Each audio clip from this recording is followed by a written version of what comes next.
সবাইকে মোবারকবাদ জানাচ্ছি। ঈদ মোবারক।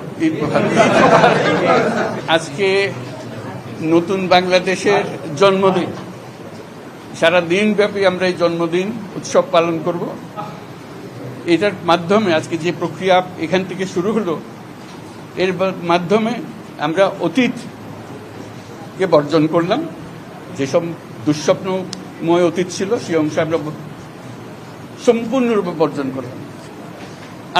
আজকে থেকে আমরা প্রতিটি পদে নতুন বাংলাদেশ সৃষ্টি করার সুযোগ পেলাম। আজকে জন্মদিন পালন করি, আমরা সারাদিন ব্যাপী উৎসব করি, সবাই মিলে জাতি সবাই মিলে উৎসব করি। এবং এটা আরো নিশ্চিত হবে গণভোটটা দিন।